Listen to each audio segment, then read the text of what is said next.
So, hello everyone. So my name is Arne, as already introduced earlier. So I'm very happy to welcome Soumya here today. We know each other already since I think 2015 or something. We got to know each other through the W3C, where you are involved in the standardization.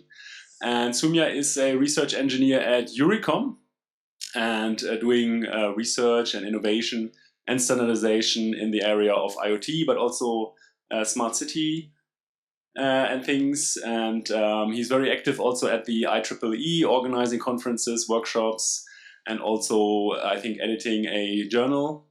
And yeah, so we are very happy to have you here.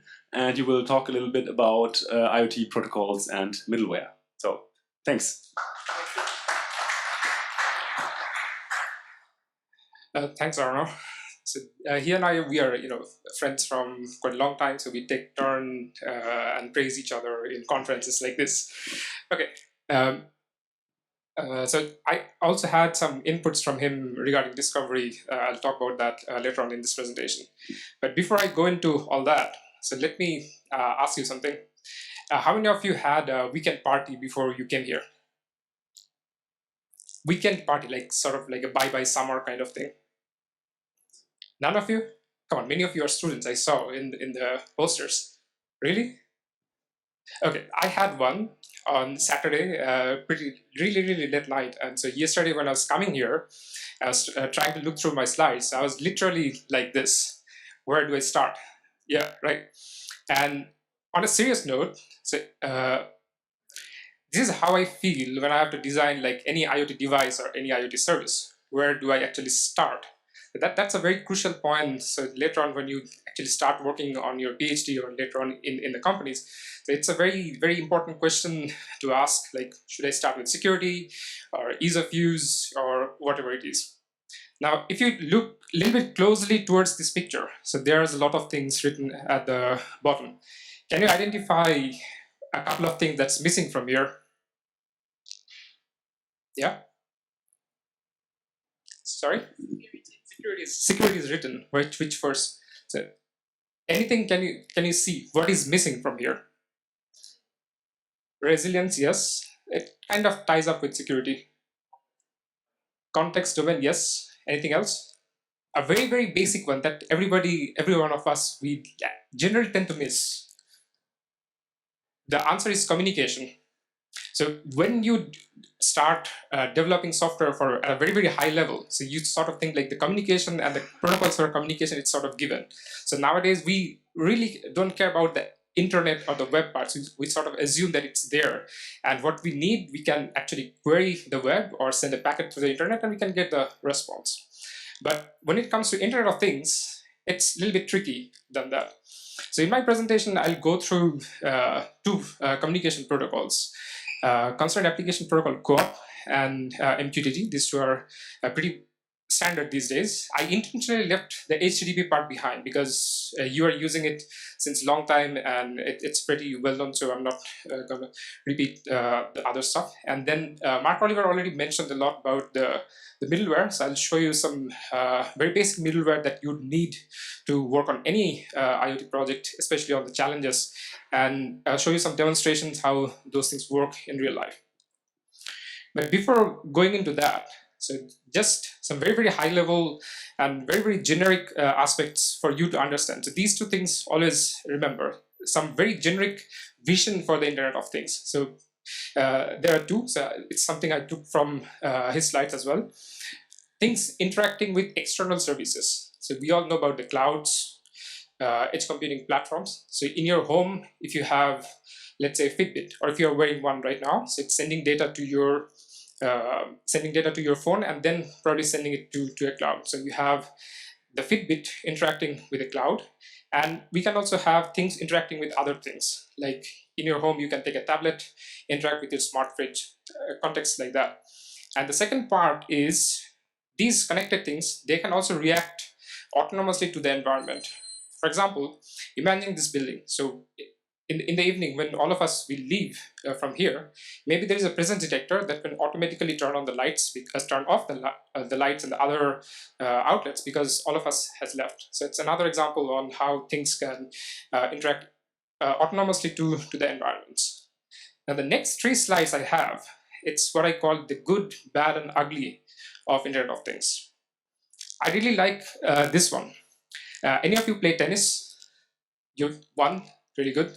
2, so probably, okay, some more. So you have used the traditional rackets on the left, right? All of you? Have any of you seen the one on the right? Sorry? So you have used the one on the left, for sure, no? Really? Maybe, yeah, another one, okay, but something similar, okay? Not exactly that one in the picture, but something similar. But have any of you has seen the one in the right? So one company, probably it's a French one, so they managed to connect some sensors into that, and that sensor actually generates a lot of data about how you are training. Analyzing those data could actually tell you where you are lagging in your training. So it can actually not, so your coaches can actually give you some data-driven results. Maybe your grip is not correct or the way you are hitting the ball is not correct. So those things could be justified from the actual data. So this is one of the very, very good things of Internet of Things. Now the second one, the bad part. Since artificial intelligence and IoT both are the connected themes of this summer school, so I took this one up. The story behind this is last year I fell sick quite a lot of time, and my doctors, and when you have two of your brothers who are doctors in the family, so they are awfully caring and asking how many times you are sleeping while you are recovering from certain illnesses. So I was like, okay, you see my data. So they're like, that's not good enough. You have to sleep at least 8 hours every day. So to track that, I bought a Fitbit and I started monitoring my sleep. And this is 1 week of real data coming from my Fitbit. So you see from April 8 to 14, you see 7 hours, close to 7 hours, 8 hours, it's fine. But there is a huge anomaly on 13. So what happened on 13 is I was like, really, really tired. So I slept on my couch with my Fitbit on and I was binging on Netflix. And that started around 7:30. And I did not binge for 12 hours, but I slept somewhere around 11 or midnight. But Fitbit actually collected the accelerometer data, passed it through their machine learning systems, and they're saying I slept for 12 hours and 45 minutes. But, so this is not correct. Somehow this messes up my weekly average, but they have already data about the rest of the days. And if you see, April 13 is a considerable amount of anomaly with the rest of the data. So this could have been a point where the device or the service asked me, did you actually sleep for almost 13 hours that day? That didn't. So artificial intelligence, machine learning, deploying them in a very, very open systems, this is not correct all the time. So you have to find a way to bring the human into the loop if you start to spot some deviation from the pattern. In this case, it's quite a lot. So this is one of the part. And the really ugly part is what I call the dark side. It's about the cybersecurity, privacy, and all those things. So recently, I read a report that it published in one of the top security conferences as well. So somebody asked many companies around Europe about how much data you have collected for me, give me all those data back. In many cases, these companies, they didn't check or validate from whom the request was coming, and they were giving out all the data. So now imagine I'm a bad guy and I managed to hack into his email address because he trusts me, and I send out emails to everybody saying, okay, give me Arna's data. And I start to do something malicious around that. So this type of things can happen. Privacy continues to be an illusion. Cybersecurity, in many of the cases, people are writing in their websites that, okay, we have military grade cybersecurity. So everywhere you see military grade, so you can be, for sure know that they are storing all the passwords in plain text, not even in the hash in their backend. So this is not good. So, and from time to time, I'm doing a cybersecurity analysis of the IoT works that I keep on doing. And when I review the security logs, I see almost like a weekly distributed denial of service attack against our IoT platform. Also, very, very increased amount of attacks in terms of scams, many other things like extortions, ransomware, like you have to pay this much, like 0.345 bitcoins for me, or otherwise I have encrypted all your data. This kind of things are coming, and a company actually got hit by it. So I was in a conference in Liverpool, and when I saw this tweet, so North Hydro, it's a company, they got actually hit by a ransomware who demanded a lot of money out of them.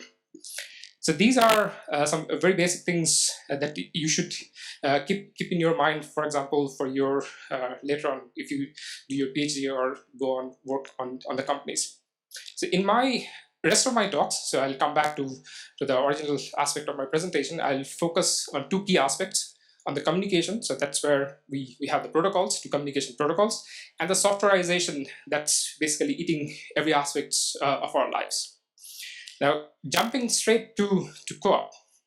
Now, before I go into the different parts of COAPs, what's very important to understand at this point is what led to development of a new communication protocol. And I'm talking about the era from Mark Oliver's, very nice timeline. So between 2000 and 2008, at that time, we did not have iPhone, we did not have Android phones, or any such fancy gadgets that we have in our pockets nowadays. So what we had at that time is very, very constrained devices like that. 8-bit, 16-bit, sometimes 32 bits microcontroller. And people are having business cases. So a lot of embedded developers it was something I was aspiring to be when I was in undergrad school. So we are having business cases which required these type of devices to be connected to the internet through constrained networks. Constrained means very low power, sometimes even lossy network. We have to support multicast and with very, very low protocol over it. So these were some of the requirements. And what we had at our disposal was at HTTP. And HTTP was not simply fitting the bill, because HTTP was created to be run on devices like this, not on devices like microcontrollers. So people actually considered design requirements like this. So if you see on the right-hand side, so let's see.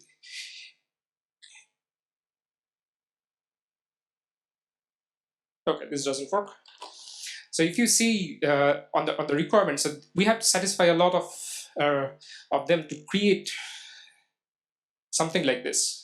So the protocol, it's basically runs on top of IP, UDP, and there's inbuilt security mechanism in terms of DTLS, and then you have the protocol COAP on top of that. So at this stage, it is existing as an open IETF standard. So any of you can actually go into the IETF website, take the specs, read through it. The second point is very, very important. It has a compact 4-byte header. So you can see 4-byte is very, very compact, and it's been able to support it by different types of microcontrollers that we have even running today. And if you are utilizing COAP in one of the challenges, so you could note the UDP port that you would be using, 5683. There is also other features like asynchronous subscription, built-in discovery, many of them. And very quickly, I want to show you the message header.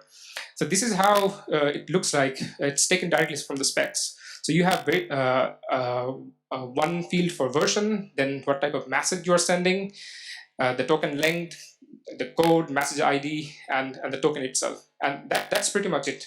And then you pretty much write the payload. For example, if I want to see back in my home, what is the status of the door, or if it is locked or unlocked, so I can pretty much send, give me the status of the door in the payload.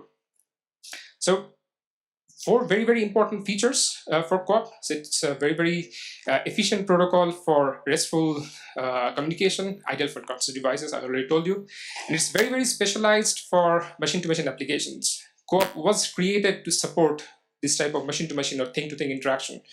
And it's very easy for this protocol to be operated in with HTTP. So for that, if I go back to this slide. So imagine on the right-hand side, you have the constraint network. These devices need to be exposed to the internet to do something, but you cannot directly expose them to the internet because they are constrained. So these devices are basically hiding behind a proxy or a gateway. So here, when you are sending a COAP packet to the proxy, that is basically doing the translation between COAP and HTTP. So it could be done through one of these methods in the middle, get, post, put, delete. So these are some of the things that's readily supported in HTTP. So it was basically inspired from that. And also there are other features, for example, in the web. So we are writing HTTPS, then www.google.com. So you can write the similar thing, COAP, then your URI. There's asynchronous transfer model, URI support, all that. For example, this is how the COAP URI would look like on the top. And like we have HTTP and HTTPS, we also have COAP and secure COAP, so COAP S. So pretty much you can utilize the built-in DTLS for the security purpose. This is how a COAP request looks like. It's a simple client-server architecture. So you can set a connection saying, give me the status of the light. And in the response, you get the content in there. And since we have to support reliability as one of the, by design into this, so it's very, very important to take into account the timeout or the packet loss. It comes because COAP is built on top of UDP. It's not one of the most reliable protocols out there. So when a client sends a packet and it doesn't get a response within a certain timeout, it would resend. So maybe because the packet was lost while going or coming back. So you have the packet loss situation. Another key aspect of COAP is observation. In Internet of Things, when you write certain web services at the very high level, it would depend on the real-time data that you would procure from different sensors. So for example, let's say we want to monitor the presence detector here, and we don't want to query the presence detector every 10 seconds, but we want it to trigger us when there is nobody in this room. So what we would do is send an observation packet to that particular resource. And that's pretty much analogous to registration. And when the situation for that sensor changes, it would send notification saying, okay, now I do not see anybody in this room. And then based on that real-time information, you can turn off all the lights in one go. So this is another key aspect. If you want to experience some of these things hands-on, so these are some of the well-known open source projects that you can utilize, and you can follow pretty much the tutorial down there. So you can set up your own COAP client, server, start playing with it, and have your first Hello World or Hello IoT program running. Another information I'd like to share is that it's not only a research project, so it has started to get some commercial tractions in the actual IoT market. So ARM, they have their own operating system called Mbed, which supports COAP, as well as there are some other actual product out in the market. And I included some references for you as well. So if you want to have some sort of background reading or other pointers to go through, you can do it from there. And now I will jump quickly onto the MQTT part. So what was predominant in COAP and HTTP is like it's pretty much a client-server architecture. So you have a COAP client and you have a COAP server. You have a HTTP client and you have a HTTP server. Now in MQTT, it's sort of where you have like a paradigm shift. So we are moving away in some sense from the client server into a publish-subscribe paradigm. Here, all the configurations are broker-based. So we have one broker and connected clients. So the broker receives subscriptions from clients on different topics. The topic is a very key aspect in MQTT. And then the broker receives the messages based on these topics and forwards them to the subscribers. Some of the use cases that MQTT is supporting is that it's actually a push-based paradigm instead of the pull. It's quite reliable when there is unreliable network. The reason behind this, MQTT is built on top of TCP, so it inherits all the nice and beautiful features of TCP. It supports constant devices, low bandwidth, high latency, all that. Now, this is one picture to show you how this thing works. So let's say at the center we have one broker. So imagine this as like a cloud server where each of the publishers, like these different sensors, they are sending data to particular topics. So in this room, if there is a presence detector, it can say, it can create a topic and it can send data to that. And we have a lot of other connected clients who are subscribers, so who are subscribing to that topic. So the way it works is that when the sensors generate data and send it to the topic, it is automatically forwarded to those subscribers. The last picture, the arrow has to be reversed. So you see two publishers, the data going into 3 subscribers at the same time. So this is how, on a very high level, the paradigm is working. And on the implementation sides, high-level application or web developers like me, we are very fond of it because the first thing is the client is very, very easy to develop. There are many open source things, and if you want to do something from scratch, you can do it. It's very suitable to connect, constrained devices, because the least, the smallest packet that you can send is like 2 bytes. It's pretty much nothing, and it's connection oriented because it's built on top of TCP. And there are several features that you have to understand if you want to really use them. For example, quality of service, return message, wildcard, last will and testament, persistent sessions, and heartbeats. So I'll try to cover some of them in this presentation. A very important aspect is the quality of service levels. So in my work, I have used HiveMQ and Mosquito as brokers. So I took the example from HiveMQ to inform you about the 3 QoS levels. So imagine we have one sensor on the left. It is sending data to the broker, which is HiveMQ. So if you set the quality of service at 0, so it means like a fire and forget. So the data is generated, it's sent to the broker, at most 1 delivery, and the message is not retained on the client. So this is how the QoS 0 works. It's not one of the most reliable thing, but if you are in a really constrained environment, so that's the one you can go for. The second one, QoS 1, so here the sensor, let's say the publisher, when it is sending data, it can set the QoS as 1, so it means at least 1 delivery. So you are assured that that packet would go to your broker, and the broker will send an acknowledgement. So until you receive that acknowledgement, you retain the message. Maybe there is a timeout. If you don't receive the acknowledgement, you can resend the message. So that's the QoS 1. And QoS 2, so that's exactly 1 delivery. So this is the most safest and the most slowest process. Because in TCP, we have 3-way handshake. This one has 4-way handshake. So you'd send, you'd get a reply, and there are 2 more to do a lot of black magic inside. So in most of the cases, I am utilizing QoS 1 because we have enough powerful devices with Raspberry Pis in your phones and all that. One very, very quick slide on HiveMQ. So I particularly like it because many aspects, like it has very high performance MQTT broker, so you can literally bombard it with a lot of messages, a lot of subscriptions, still works. It's built with security in mind. It's very important in some of the use cases we have. It's open source, and you have the Java plugin for the system. Very, very useful for me because I'm always writing software in MinStack. Supports bridging, clustering, so you can actually develop applications determined for the enterprise use. For example, when Chris was talking about really high-level AGVs and other aspects, so if you really want to go into that level, so you need to support clustering.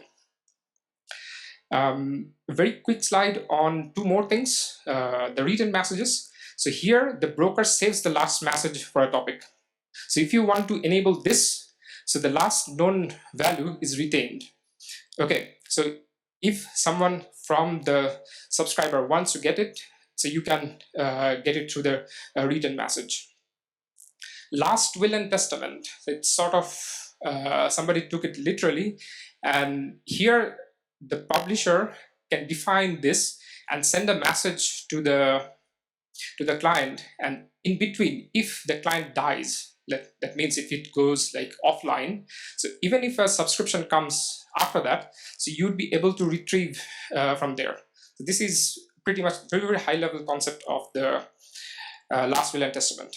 Now going into the data transport, MQTT is pretty much payload agnostic, so you can send data in any format. So not only just binary data, so you can send XML and any other things. There is no defined metadata or data types.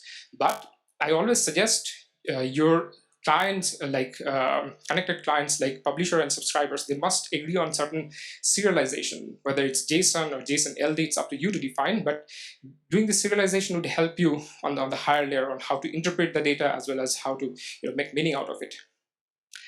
Now, the communication pattern. So this is the interesting part of MQTT. And remember, I mentioned that it's actually topic-based. So topic is a very, very key part here. Consider this building. So I would show you how this hierarchy works. So we have several such buildings. So if we call this building 1, then we are already on like first floor, I think. So there could be different floors. Different floor has different rooms, and in each room there are different sensors. So if you want to indeed talk to one particular sensor, so you can build a hierarchy like this: building 1, then floor 1, then room 1, then temperature. And there are 2 types of wildcards here. So one for single level, which is the plus, and one for multiple level, which is the hash. So the single level works like this. Imagine in your home, so you have temperature sensor in the living room, in the kitchen, you have a lamp with brightness sensor in the kitchen, and you can pretty much create a topic like this. So on the high level, your hierarchy is my home, then ground floor, then you put a plus. So this plus can correspond to anything that is between the ground floor and the temperature.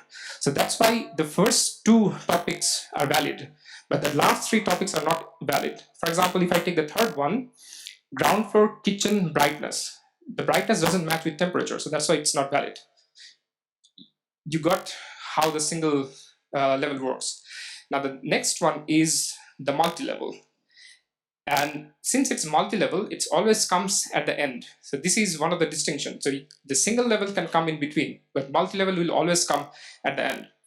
With this, you can actually subscribe to many topics. You pretty much can, if you want to avoid subscribing to 100 topics, so you can pretty much use this one. So for example, if I use the same example, so let's say this particular multi-level topic would allow you to subscribe to first 3 topics, not the last one, because it's not after ground floor, it's after kitchen.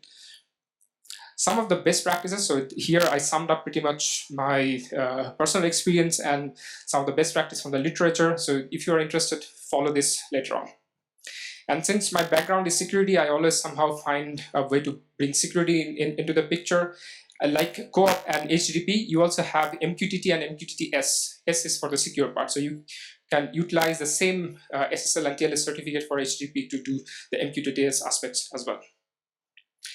Now, so with that, the first part of the communication is over. So now I'm more excited to go into the middleware, because that's where all the magic is, and that's where I work on.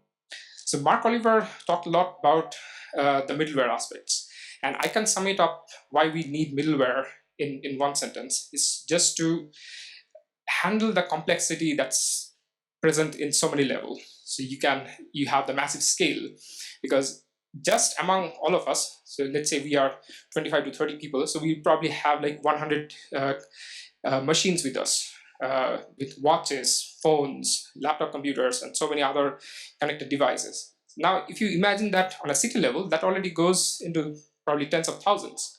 And in a smart city project, so if you want to make use of crowdsourcing to get certain information, so you have to take care of this massive scale, continuous and vast amount of data that's coming like almost every second into your edge computing or cloud computing system.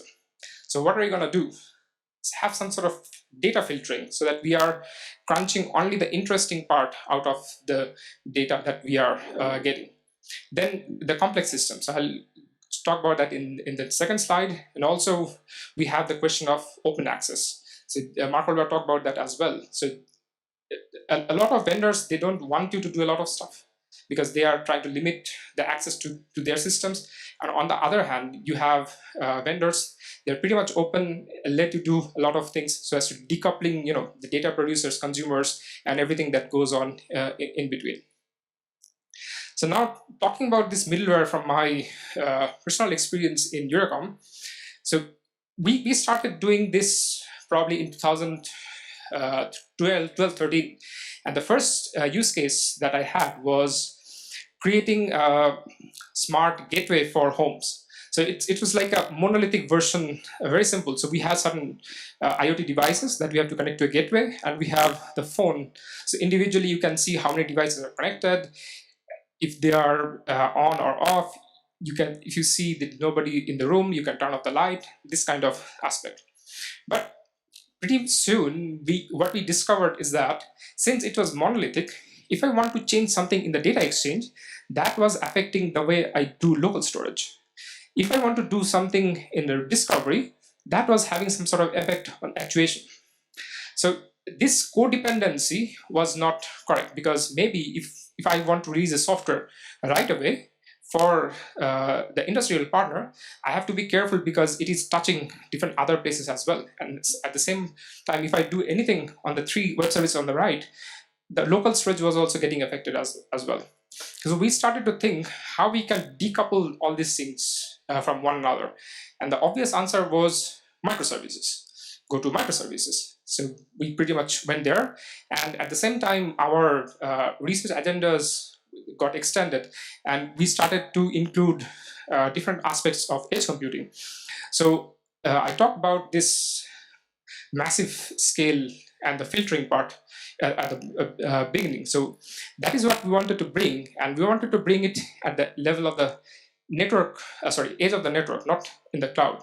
So we pretty much started to do it with IoT data validation, metadata annotation, local processing, all these things done in an edge server. And then in the cloud, we pretty much have other services like data exchange, registration, discovery, the storage for long-term, all these things. And over the years, it got like really complex because we now have use cases with real cars. So we have managed to connect a BMW car with our IoT platform, sending data in the upstream so we can visualize them, even turn on, turn off certain aspects like the windows and other things from our mobile phones. So you can see it became like enormously complex. And to arrive at this level took us like 5 years. So if you have to do something similar in your PhD or later on in your work, so can you afford to invest 5 years? She is already saying the correct answer, no. So this is where middleware comes in the picture. So nowadays, a lot of European projects, they are providing a lot of open source middlewares. So you can really take something from there, see if it does your bidding, and you can plug it there because everything is microservice nowadays. But if you have to add or remove certain features from this, so I mean, the benefits of middleware again would come into the picture. Before I go and talk about 3 middlewares in my presentations, I'll quickly talk about the microservices. So this type on the right-hand side, so you see that we have created like a very loosely coupled web services. And the most benefit that I can see from my experience is that I can readily inject something without disturbing anything. So that's the main benefit. Or I can update something without disturbing anything. And another very key aspect is that since all of them are loosely connected, so each of them are having a unique way of communicating with each other. As long as you respect that, you can pretty much do anything inside the microservice. So I am very much writing the software in Node.js, MongoDB, so mean stack.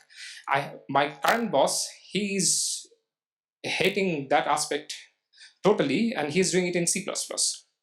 So this type of architecture allows us to love each other and pretty much be independent of our programming nightmares. So whatever he's doing in the C++, if he manages to send me the message I want, I'm happy.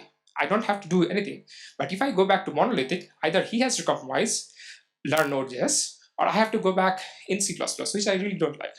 So these type of things are very, very important. So these are one of the design questions behind the selection of different middlewares.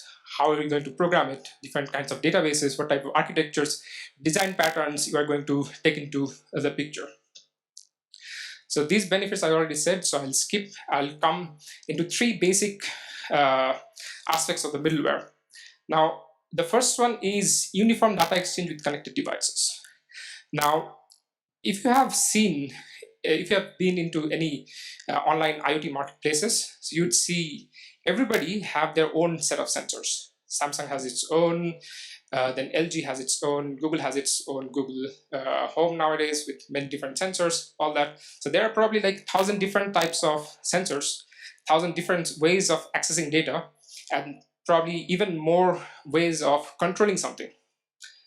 Who among you would like to write a web service for each of them? Write a web service so that it individually connects to, it has its own way, or like a silo-based way to connect to each of the sensors or actuators.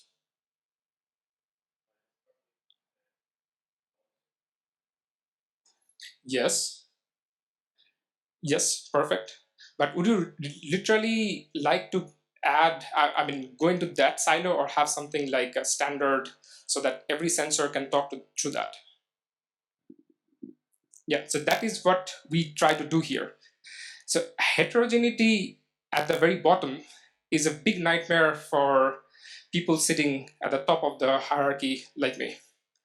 So if each sensor has its own way of sending data, then when I have to combine different sensors in my intelligence, that becomes a nightmare, because I have to understand how each sensor is talking. Okay, so it's if you travel to Serbia, something like you know English or you know Serbian, you're fine. But I don't know Serbian, so when I'm picking up something from the supermarket, I have really trouble to understand what is going on. So same thing would happen with this type of use cases as well. So if you don't know how to make a layer where uniform data exchange will take place, so that's why what we do is that in our research, we utilize sensor measurement list. So this is one of the standards coming from IETF. So it shows you a uniform way to exchange sensor metadata. I put the metadata in the code because the measurement itself does not tell you anything. For example, if I tell you, let's say 100, what would you understand? Let's say my sensor tells me 100.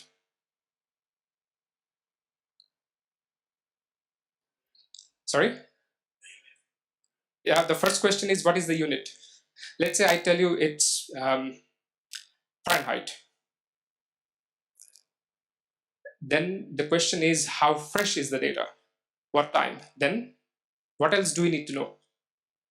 Sorry? Source, yes, let's say the source, yeah. What else?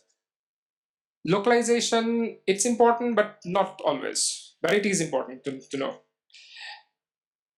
One very, very important aspect to know here is from which, what is the domain of operation of the sensor?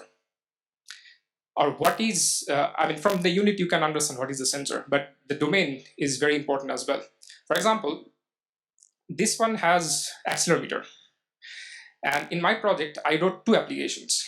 So one is to detect if there is an earthquake, and another one to detect if there is any potholes in the road.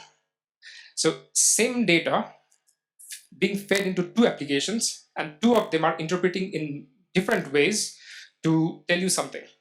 So that's why the domain of operation is also important. So we have to punch all these information, not only the measurement, but the name, ID, unit, timestamp, all these things, creating something what we call data about the data. So that is what metadata is. So this metadata helps you in semantics and many other things that Dan and Arnav is going to talk later on. Now, if you look into the first point, it's called sensor measurement lists. What about actuators? We have to control certain things. For example, when we all leave, somebody has to turn off the lights. So the turning off is the actuation part. So should we come up with certain another standard for the actuators? In our experience was that that was like a very, very cumbersome process. So we extended the scope of SendML to include actuators as well. So by doing this, we avoided a lot of things while we kept the same model so we can interact with both sensors and actuators. So the advantage is that, so now we have middleware providing you with uniform mechanism to interact with both sensors and actuators. And believe me, any vendor who is complying with this, you can directly, plug it in your IoT system. Then automatic device management. So somebody asked a question about distribution and centralization, and device management is a very important aspect keeping in the distributed environment. So middlewares normally provide you web services to do automatic device management. So it basically allows you to read, write, and update configurations. For example, imagine I have this phone, and when I'm home, it is connected to my home network in Wi-Fi. So when I'm hotel, it's in the hotel. When I'm here, I'm connected to the local network. So somewhere there's an intelligent agent that is doing the configuration of the Wi-Fi automatically. So this is something you have to do with your devices as well. Imagine, so today, so you are doing, let's say, master degree or PhD, so you have a smart home, you have like 30 devices that's helping you to do a lot of things. Tomorrow you move to another country, so you have to take all these devices with you. Do you want to spend 3 days configuring them in your new home? Or even I'm procrastinating buying a new computer because I have to configure so many things. So I'm using it for like 6 years now. You see the level to which it goes. So if you have to do it manually, nobody's going to use it. So all this technology would be off the shelf, but nobody will buy. So we have to find a way to automatically do this read, write, and update configurations. So based on your Wi-Fi or certain other information that you can say through Google Home or Amazon Alexa, it should do it automatically. So this is one of the key requirements of the middleware as well. Another thing is enabling device discovery. So I'll talk about it a little later on. Receive notifications, very important. Let's say you invite your friends. So after the party on Saturday, so I went to one of my friends because she stays quite close to the airport, and my wife was like, okay, we can stay there, then you can go to the airport from there. And I was like, okay, let's do it. So when you have house guests or people coming in, so you have to give them access to your devices as well. For example, the room they're going to sleep in, maybe turn off, turn on the light, certain things. So you have to know before whether the device in that room is working or not. Okay, maybe in future you don't have a physical switch through which you have to turn on and turn off the light. It is always through your phone. And if that is not working, so then you're pretty much in a very tough spot. So if a device goes offline in your home, you have to know. Or if let's say you are in the office and you don't expect anybody to be in your home at that point, and somebody opens the door, you should get a notification because it's an outlier, it's an anomaly. So receiving notifications is very important. Then having proper access control. So my friends can give me access for 2 days, and when I'm gone, that access should be automatically revoked so that I cannot remotely open the door in her apartment from here. So these are some of the things that automatic device management already does. And to do that, there are many open source frameworks. So lightweight M2M, many things. Pretty much they do 4 things, let's say. So the first one is bootstrap. So bootstrapping means you are provisioning certain information. So how many of you bought a phone recently? Android, iPhone, anything? One? Anybody else? No? You remember when you first bought your phone, right? So you pretty much open it, you turn it on, then you have to put a lot of things like for Android, your name, your Gmail, then the Wi-Fi password, all those things, okay? Same thing happens with these IoT devices as well. So these days, IoT devices, many of them I've seen, they come with like a default password like 1234. So you have got to change it to a complex one, for example, 4321, right? So those are the things you have to do at the beginning. Then client registration. So another important part. So as the high level framework knows, who are we snooping onto? Whether it's Arna, or whether it's me, or whether it's you, then service enablement, so all the things I talked about, and then information reporting. So these are the 4 high-level steps that's part of any automatic device management. The next one, so this is where things start to get even more interesting. IoT platforms, they are pretty much dependent on sensor data, right?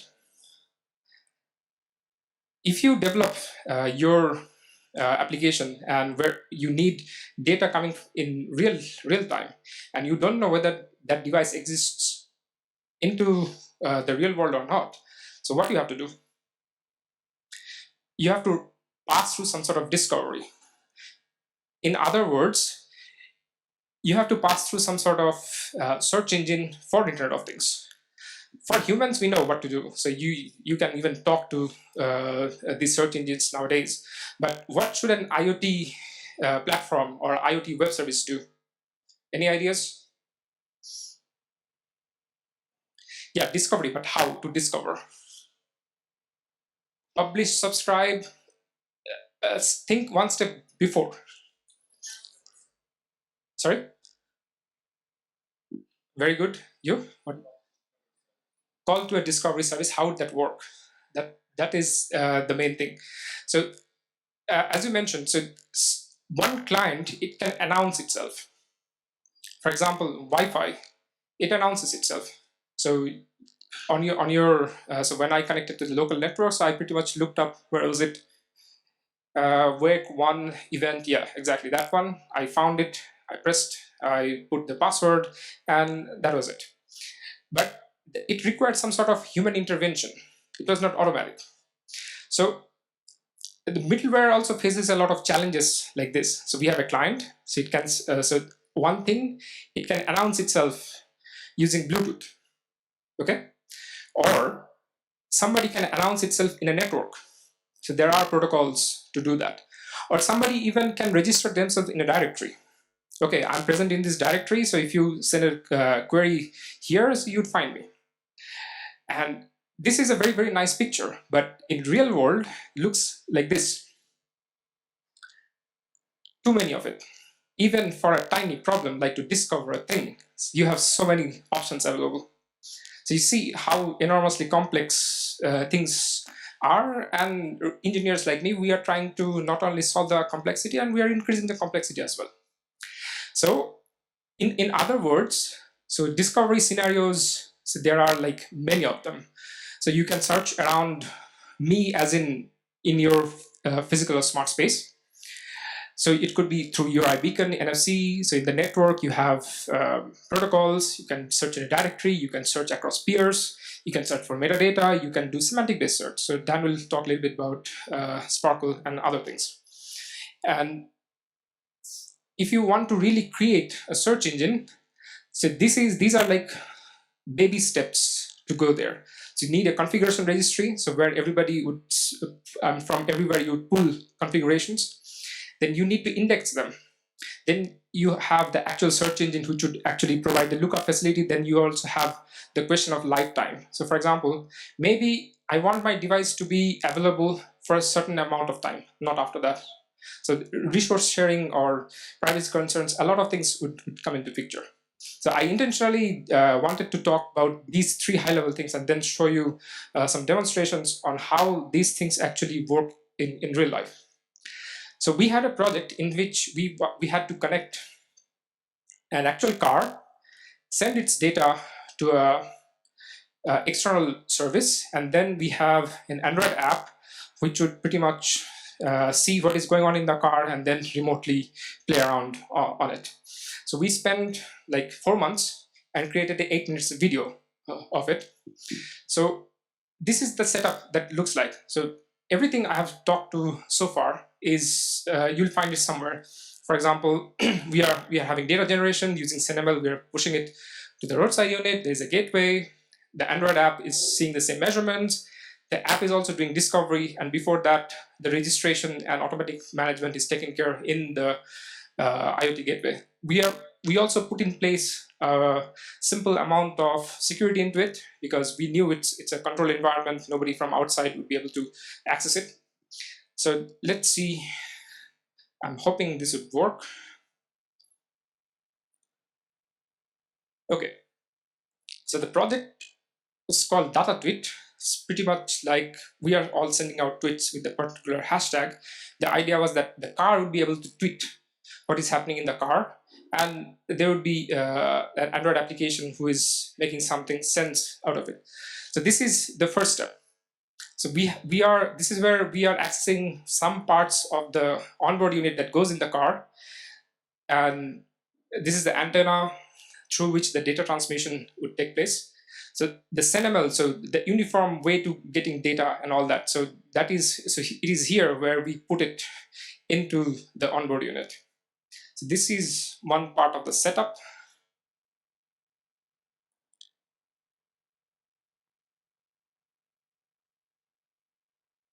This is where you would see that measurements are sent via the OBU. So we were pretty much sending three aspects: the transmission power, CPU load, and something else. This is the roadside unit setup. So here,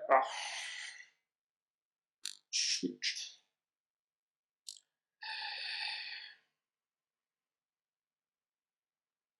Okay, it's better I go to YouTube.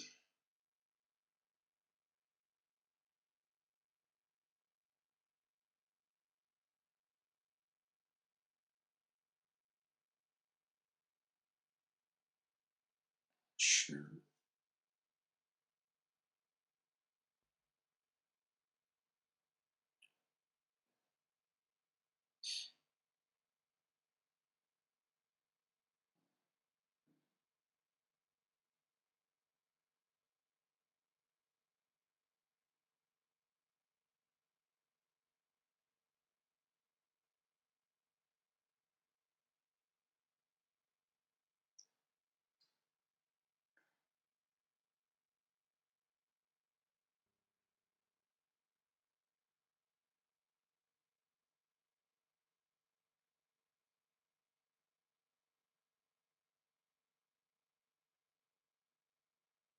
Seems I cannot control it. Every time I try to show a demonstration, it has some sort of demo effects. In real time, it doesn't work. It worked perfectly that time, but not in front of audience. It's too shy, it seems. But the main idea was that here, so this is again, you have to be patient a little bit on this side so I can explain the other part.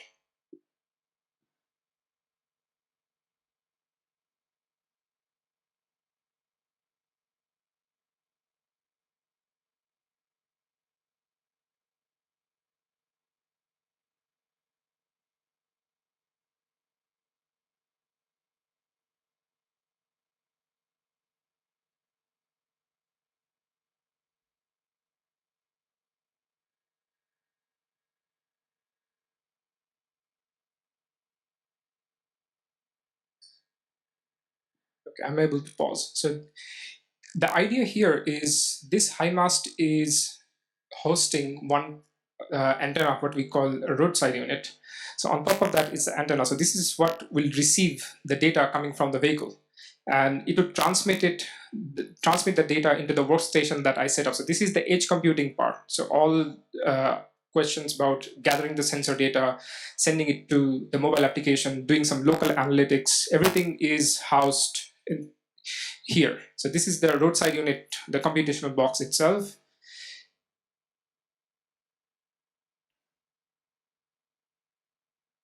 And the Raspberry Pi was the actual gateway which was doing it. So it's pretty much powerful.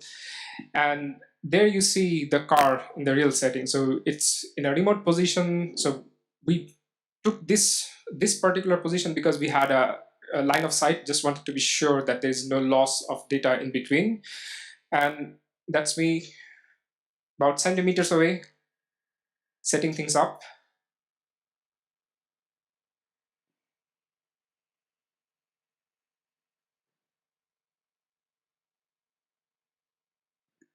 Now we are launching the gateway operation. So our web service runs here. waiting for measurements. So all these measurements coming from the sensor will come using CineML. And this was the initial storage. So I had another screen to go inside the database to show that initially there was nothing. And then when we start to get something, there would be something. So I asked my friend, okay, start sending stuff. So he pressed the button and then we were waiting. There it comes. So you see the post request coming with different aspects, like the configuration of device endpoints. I talked about we have to store some configurations with the system. So that's what it was doing before. Then it started to send the sensor measurements. And then we asked the car to move, and we could not find the car anymore. You can see all that in the presentation. I'll give everybody the slides. I'll go into another presentation. So this one is a little bit complicated. Why is it the same thing? So this one is about high precision positioning. This was another project that we finished last year. And here the idea was to utilize Internet of Things to provide even, precision position that goes beyond the precision of GNSS. So we wanted to bring it to really 5 to 20 centimeter level in that case. So we saw that Internet of Things itself not enough. I mean, the intelligence is not enough. We have to have connections to real hardware that's deployed in the roadside in different areas, and we have to collect data in real time, map them, so we are able to tell in real time in autonomous cars where they are moving. So let's see. I'll turn off the sound. This project was called European-wide Positioning Service Platform, providing 3 main aspects: context switching, positioning, and demonstration. And we had some ideas about how to create a marketplace out of it in the future. The first thing here was to determine what is the best positioning algorithm. So we do it with an Android app. So 3 cars. Arne is telling me we are running out of time. So probably I can give you the slides. The video is on YouTube, so you can take a look. I will give a quick conclusion. Yeah. So 3 main points. Digitalization, softwareization, they are pretty much taking over different parts of our lives through Internet of Things, middleware, communication, all of that. And software engineering becomes a very, very central part into all this. Whether you want to do communication, whether you want to do middleware development, semantics, whatever you want. Although I didn't go into, okay, I took it from a healthcare presentation, that's why it says healthcare, but it pretty much applies to every other sense. Although I didn't go into the security, privacy, trust, because it would be covered separately in this presentation, but even if you are writing 20 lines of code, think about these 3. Okay, always think about security, privacy, and trust. And when you are doing software for a long time and you have multi-party computing going on, things like on the right side happens more than you know. So it's just something you have to deal with it. So with that, I would say thank you. And as Lufthansa says in the in-flight, best way to learn German is Prost. So I'm hoping we'll do it in the evening with everyone. Okay. Thank you very much.